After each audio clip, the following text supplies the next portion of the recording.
The last phylum of animal kingdom, that is Vertebrata, is further divided into 5 classes.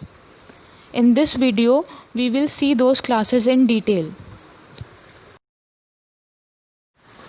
Let's have a quick review of what we have studied in the previous videos. We have seen 5 kingdoms of life, namely Monera, Protista, Fungi, Plantae and Animalia. Kingdom Plantae is further divided into 5 phylums, namely Bryophyta, Pteridophyta, Thallophyta, Gymnosperma and Angiosperma. And Kingdom Animalia is further divided into various phylums, as you can see in the given picture: Porifera, Coelenterata, Platyhelminths, Nematoda, Annelida, Mollusca, Arthropoda, Echinodermata. So in this video, our main focus will be to study about the classes of Vertebrata, and we will be knowing the features and characteristics of Vertebrata in great detail.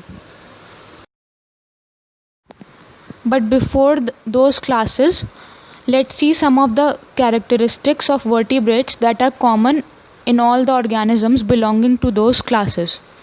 Vertebrates are bilaterally symmetrical, triploblastic, coelomic, segmented with complex differentiation of body tissues and organs. And all chordates possess the following features: they have a notochord, they have a dorsal nerve cord, they are triploblastic, they have paired gill pouches, and they are coelomate. The first class of phylum Vertebrata is Pisces. It includes all bony and cartilaginous fish. They are exclusively aquatic. Body is streamlined. That means the shape of the body reduces resistance when they are moving, and they have paired and unpaired fins. These organisms are cold-blooded, or they are poikilotherms. That means they don't have the ability to maintain constant body temperature, and their body temperature varies with that of the environment. Their heart is two-chambered. There is presence of lateral line system. It is a system of sense organs which is exclusively found in aquatic organisms.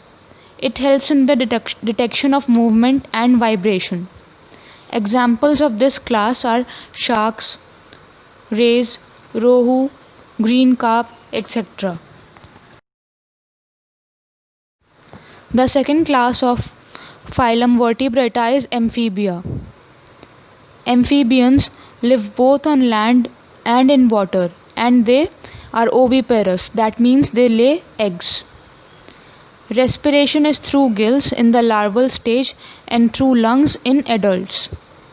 They too are cold-blooded animals. They have a three-chambered heart.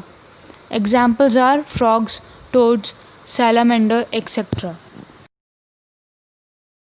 The third class of phylum Vertebrata is Reptilia. These are the first land animals. Reptiles too are cold-blooded and they breathe through their lungs. They have a three-chambered heart, but there is an exception.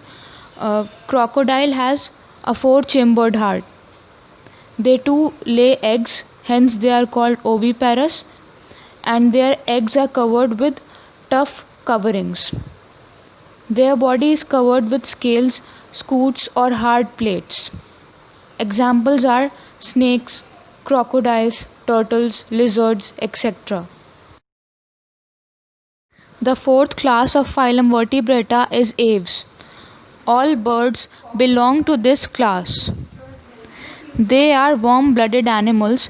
That means they maintain constant body temperature irrespective of the environment.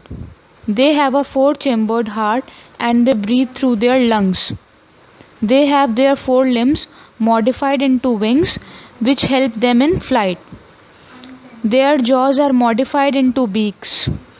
Their bones are hollow and most of them are fused to reduce body weight. An exoskeleton is in the form of feathers. They lay eggs and hence they are called oviparous. The last class of phylum Vertebrata is Mammalia. They are warm-blooded animals. They breathe through their lungs and they have a four-chambered heart. That means it has four chambers, two auricles and two ventricles. Presence of hair on their body, sweat and oil glands are exclusive characters of mammals. Presence of pinna, that is external ear, is also seen only in mammals. They also have mammary glands to feed their young ones. They usually give birth to live young ones, hence they are called viviparous. Examples are human beings, cattle, etc.